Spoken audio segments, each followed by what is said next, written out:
Welcome to Adventures in Education, a program that spotlights positive things happening in the world of education in Southern Oregon. I'm John Letts. In 2010, I produced a 4-part program about Guanajuato, Mexico, Ashland's sister city. This episode of Adventures in Education features the segment called The University Connection.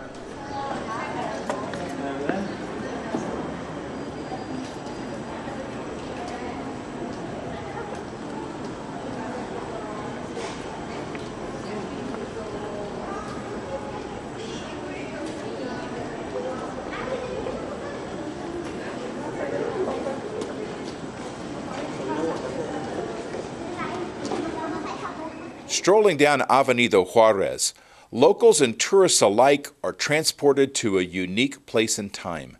Hi, I'm John Letts. I'm your guide to Guanajuato, seeing the heart of Mexico. In Part 1, I introduce viewers to many of the beautiful buildings in Ashland's sister city. I ended the segment by saying that it was education that drew me to the city of my dreams. This segment is all about education.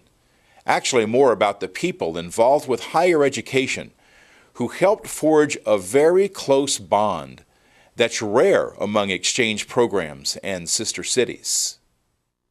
This is part of a video I did during my 2005 visit.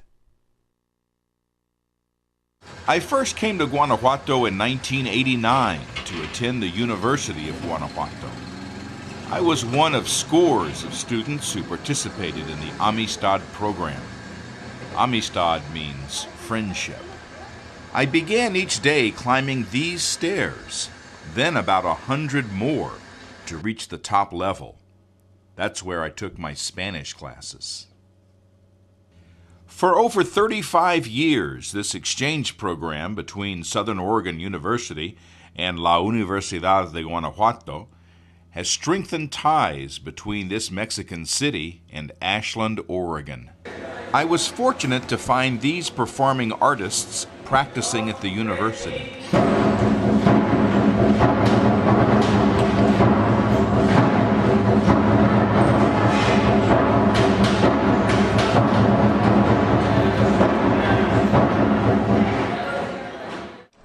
That was in 2005. When I returned in 2010, Guanajuato and Ashland had already celebrated 40 years of sisterhood. From up at the viewpoint of the Pipola, you can see the stairs of the university. And that's the main administrative center of the University of Guanajuato. But not everyone goes to classes there. There are classrooms and different schools of the university located throughout the state of Guanajuato, many of them here in Guanajuato in the city. For example, the architecture school is located right on a plaza in Guanajuato. When I went to the history and letters school, I had to go up to Valenciana, which is way up in the hills there, which is beyond our view. The university has had a sister city relationship with Southern Oregon University in Ashland for 40 years, and they have just celebrated their 40th anniversary this year. A delegation from Guanajuato came up to Ashland for the celebration, and last summer a delegation from Ashland came down here to Guanajuato to celebrate as well. There would have been nothing to celebrate if certain people had not ventured into this unlikely relationship. This all started at the university level. Back in 1969, an Ashland professor traveled down to Guanajuato and knocked on doors. Today, she's known as Señora Chela. She joined me for a brief interview in the Guanajuato room of the Ashland Public Library. I'm very, very honored to have Señora Chela with us today. I had mentioned some things about the Amistad Program, which is the exchange with university in Guanajuato with Southern Oregon University. And Señora Chela is, I consider, the founder of this program. She's the one who set it up 40 years ago. And Señora Chela, I just want to mention, I remember years ago I was in your class in Spanish. It was in SOSC. Yes, that's right. That first day, I remember you told us about the exchange program with Guanajuato, Mexico. And I called you a couple weeks ago to set up this interview, and I got to say, you still have the same passion. The same passion was there in your voice. It hasn't diminished one bit for this Sister City program and Amistad program, this exchange program. I'm glad to hear that you felt that, because I feel it too. Going back 40 years, what was your motivation for setting up a program with another country? Well, I had been active in Washington with Arequipa, Peru, Vancouver, Washington, Sister City Exchange, and for maybe 2 years. So I knew about sister cities, and I knew the benefit of sister cities. So when I came to Ashland, I knew that they were looking for a sister city. Oh. But since it was Shakespeare, they thought that perhaps they would go to England and think about doing something Shakespearean, or someone even said Scotland, etc. And I just listened, and then I became aware that at that time, now this was before Martin Luther King, Ashland didn't have in Ashland per se, in the valley they had some Mexicans, but they didn't have browns or blacks, so to speak, okay? Yeah. And my little son, who was 7 years old at the time, 6 years old, he was the recipient of some slurs.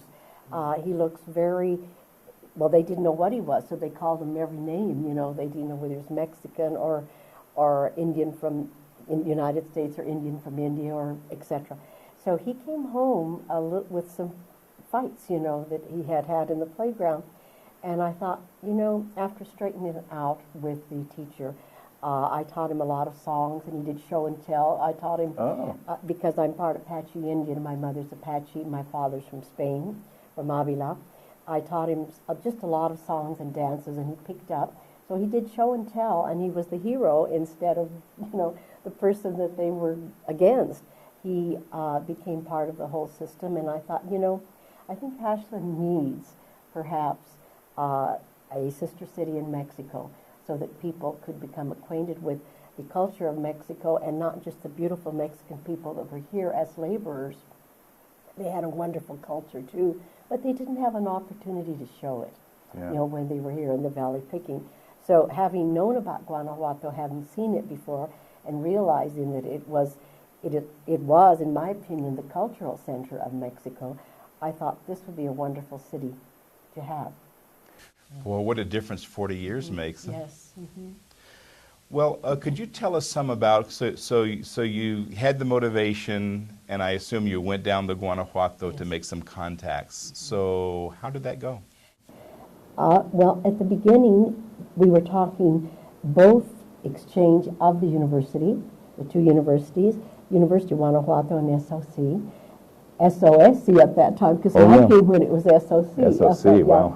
And then also the city. So there were going to be two exchanges, and therefore I went talking about the two of them. And I knocked on both the doors, the university door and the city doors. And that's what I did. Okay. So how was that idea received from the officials? Yeah. Well, this was in the 1960s. And generally, the university students were not accepted too well in the rest of Mexico, on the beaches yet, when the hippies went down perhaps and did on the beaches. And so the rector of the university wasn't very happy, perhaps, about having an exchange. They had summer exchanges, but they wondered and were just a little cautious about a full-year exchange. So I had to sell the story of an academic, a full-year exchange to them. And it was still sort of tongue-in-cheek. They didn't know, but they sent a professor down here, and he was sold on the idea. He stayed here a year, and he went back with this wonderful idea of let's go for it, and we'll try it and see how it works for the first few years. Okay, and that was back in 1969, and that was David Guerra. Oh, okay. So. And for our viewers, if you don't know, Guanajuato, Mexico is about as far from a beach as you can get. Yes. It's very inland. It is. Yeah. I tell people it's the corazon, the heart of Yes, Mexico. It's the geographical center of Mexico, and there's a huge statue of the Cristo, and there are a lot of songs about that because it represents the geographical center. I of didn't Mexico, realize yeah. that. I've looked many times at Cristo Rey. It's in my series Yeah. here. People have gotten to see what Cristo Rey looks like, but I had no idea that was. I just tell people if you cut out Mexico like a puzzle and you put it on a pinhead, it would balance right on Guanajuato. Oh. It seems that way You're anyway. very poetic. Yeah. So let's explore some of those first. Then you got things set up. So how does those first experiences go for the students? What kind of things did they experience? Well, obviously, John, the program has changed through the years. In the beginning, there were undergraduate students and the Amigo Club, which is a citizens from the city that will host any of the people that come from Guanajuato, that is the officials of the administration from the university and from the city. They housed the students for the first few years, and they were the ones that put in the money and did all the things that were necessary. So these students came, and then through the years, they started staying in dorms. And it just constantly changed and evolved, and according to whoever the rectors were from the two universities, that was how the changes were made. I know that when I went down, and this is over 20 years ago, I stayed in a family, and we made sure that we were able to put people in families in Guanajuato. I was so grateful for that because Mexico is such a family-centered culture. And to get to see the dynamics of a family, I felt very fortunate to have that experience. You're right. And I'm sorry that we had to change from the family to the dorms. But the students were coming with, their students were coming with children, you know, and they were getting to be older students because Juan Carlos Romero Hicks, who was a student here and later on became the rector of the university and later on the governor of the state of Guanajuato, he had the idea that he wanted his faculty to come here and get their master's degrees. And that's what happened. They came with their families and they stayed for 2 years and they got the master's degree. That was another change in the program. So through the years we've added not just students, but over the 1,000 students that we have, many of those students have been administrators or faculty members or deans or heads of departments. And we have done the same thing. We have sent many of our administrators over there to spend a year or to spend a sabbatical. So we've had all levels of the university going to and from in the last 40 years. Oh. And I know some of the students from Guanajuato who've come down here, and there's some enthusiasm sometimes for staying in the dorms because it's a different system than they have in Guanajuato. Or in the married student housing. Yeah, that must be really nice for them. Well, let's look at the scope of the program now. So it started 40 years ago. Here we are in almost the end of 2010. What's the program look like over those 40 years? Well, as far as the university is concerned, it literally has changed the life of so many students. They, in the Guanajuato side, they've gone on to be, governors, attachés, people that lead the communities. And on this side, the same thing. Many of our students have gone on to become incredible teachers or health workers, psychologists, ambassadors, business people, import, export. It literally changed their life. They become bilingual and bicultural. So it's wonderful. You know, just as you were talking, I was thinking, I went down there this summer, 2010, and I saw people that had come down with my group, and they couldn't stay away. They're back in Guanajuato and doing social work. It's really neat. Yeah. And we have 3 generations. Last year we had a 3rd generation. The grandparents came as professors here, taking classes, and then the sons came as students, and now we have the grandkids coming. And that's happened 4 times now through the years, and it's really exciting. So. What do you think it is about Guanajuato that seems to touch some people so deeply and kind of brings forth such passion about the place? Well, we all have our passions. I have mine and you had yours, but I think that because the city got so very involved, and this involved when, for example, the 40th and the 30th and the 20th, okay, the mayor went down, the city council people, judges, Chamber of Commerce, firemen, policemen went down to train people over there, doctors, dentists. My husband went down, who was a dentist, 4 times with different seminars that they gave in Guanajuato. They came up here, students, administrators, so it involves the entire city. And when these people come down and up, they get to know each other as families, and they just click. And it's whenever they get together in groups of 1 or in bigger groups, they feel like family. And this is the reason this is so unique in the whole world. It's the only one of its kind in the whole world that involves all of the university levels and all of the city levels. And for these many years, many times the sister city relationships will last maybe 10 years or so, and then once in a while the mayors will go down and they have an official exchange. But this definitely involves everyone. So. We've passed the 400 mark of the students who've gone down to Guanajuato. And we were talking on the phone, and you said, well, when you consider both ways, we're up at like 1,000 people that have been. And that includes administrators also, because they're part of the Amistad Program.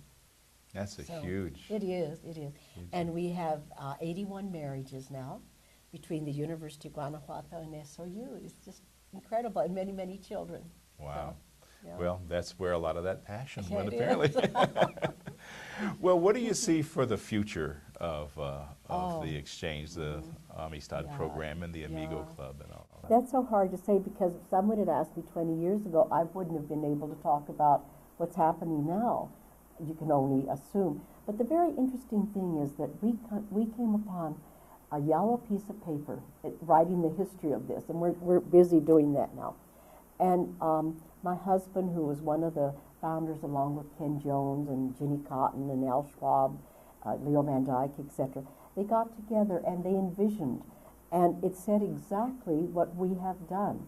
They wanted exchanges between the universities, the students, the artists, the dancers, the chambers, etc., and they mentioned all of it. It was a list of the things that they had mentioned, and we've done it. It's really been incredible. Our orchestras have gone down, our city bands, they've sent up their folklore dancers, the Estudiantina de Oro, the players. So we've involved artists, everybody has been involved in this, and that was their vision. So if that vision continues to grow, we have many different projects, of course. Right now, the woman that opened the door for the library here, Amy, she just came back from Guanajuato, and she's in charge of a committee that we're going to start sending books in English for all of the different grades. And she met with all the teachers and superintendents, and they're waiting for a book drive that we're going to have here to send English books down to the schools in Guanajuato. Oh, so that's wonderful. One, and then another woman just came back with, they're working with a cleft lip, it's an association there, and they're getting monies together and doctors to go down, etc. So there are many projects, that are happening all the time. So we couldn't possibly say what would interest a particular person here or over there, in order to start some type of exchange. It's always in a state of flux, and it's always exciting, dynamic, and this is why we're so excited about it all the time. So we're all helping each other out and sharing. That's great. Well, I'm just someone who went over as a student. I'm happy that I at least have my small role in this, and it's certainly made a huge change in my life. Señora Chela, it's such an honor for you to be here, and I appreciate it so much. Thank you. Thank you very much. It's been a joy to talk about Guanajuato. It always is. Thank you. Okay. These are pictures of Betty LeDuc, and coincidentally, she's sending a donation of her pictures to Guanajuato. It includes about 125 sketches and drawings, and she's internationally known now. Betty was a professor here at SOU. So these are the first paintings that she did. After our interview, Señora Chela gave Liz a guided tour of the treasures from Guanajuato on display in the Guanajuato room. Over here we have the Cervantes Festival where Shakespeare has, we have the Shakespeare, they have the Cervantes, and theirs last almost 4 weeks. Ours, of course, lasts for months, but this is one of the biggest and most exciting international festivals in the whole world, and it takes place in Guanajuato, and it's really exciting. These are our delegations, and we have firemen, policemen, and chambers, and etc. And these are pictures, you know, showing and all the colors all the of fun, the all the hills. colors. Liz was reminded of the high-quality local artisan work she had seen in Guanajuato, which of course reminded her of that beautiful city in Mexico. The ceramics. Well, in Guanajuato, as you know, every city has its own particular type and color and style, and Guanajuato has its own style, and this is a beautiful shot of the typical folklore ceramic in Guanajuato. And over here you have different artists giving their particular, you know, styles of ceramics, and these were official gifts to the mayors. When the mayor from there comes down 4th of July with their queen, they always come with some gift. And we have a lot of them for 40 years, but we're just doing, as I said, little by little. It's beautiful. It is. It's very, very lovely. You can be very proud of what you do. Oh, it's just been it's been such a pleasure, you know, and it is so much fun seeing students like John, you know, that still think about Guanajuato and remember it as something, a highlight in his life. And I think that every person that they'll talk to that's been on the program or just visited will say the same thing. I've So- heard it from very Very many many. places and very many people. Uh-huh. You can be very proud. Oh, gracias. Muy Thank amable. you. The University of Guanajuato is only part of the education picture. Small primary schools like this one in this little plaza are numerous in Guanajuato. They're usually still in session when our schools have started summer vacation.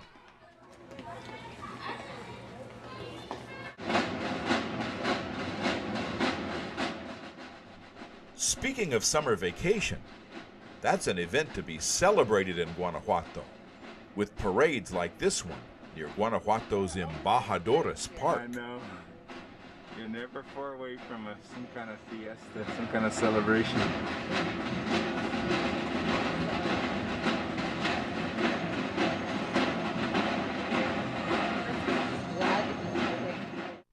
You can often see school children on field trips in this historic city. This group was unusual with the absence of uniforms. They're visiting the Pípula above Guanajuato's Centro.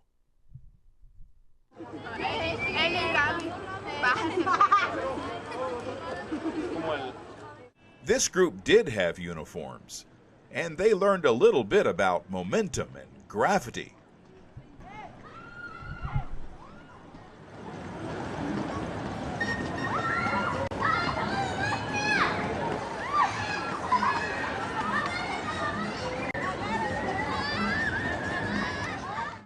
These were joyful learners and friendly. To see the other side of life, Liz and I went out in the country. Here we saw a family washing their truck in the local stream,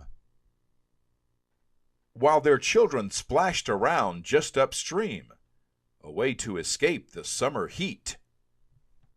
We were definitely in rural Mexico. My host brother Oscar works out here, helping an organization that provides equestrian therapy and swimming lessons for local children. There's also a summer school program here.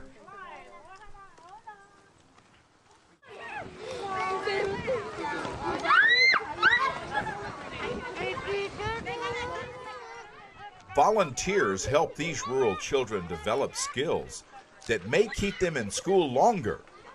Many out here don't go past 6th grade. Besides Spanish and math, these children get instruction in English. This professor from Arizona runs a program called Resplandor. It's an educational program in this rural area called Cajones. facilitated the building of this. Don designed it, and we oversaw the laborers and all to build the building. And you're welcome to come in and take a look at it.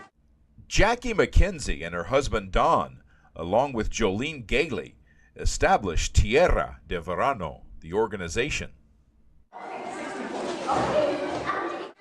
Children with special needs, as well as local children with limited resources, are supported with instruction in art, music, and basic skills. Tierra del Verano strives to help these children succeed in life right here in Guanajuato, where they live.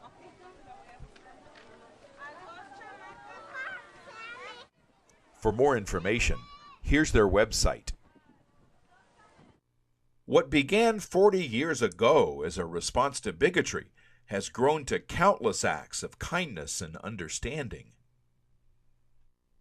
While it was formal education that drew me to Guanajuato 20 years ago, it's relationships that keep me coming back.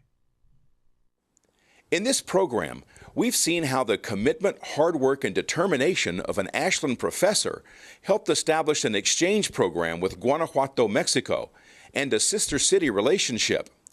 Over 400 students have studied in Guanajuato as this program celebrates 40 years of existence. That's right, 40 years of existence. This milestone was celebrated in 2009. 1 year later, there's a national celebration in Mexico. It's the bicentennial of Mexican independence and the centennial of the Mexican Revolution. That's what we'll explore in Part 3 of Guanajuato, Seeing the Heart of Mexico. Thanks for watching. I'm John Letts.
You're watching Adventures in Education.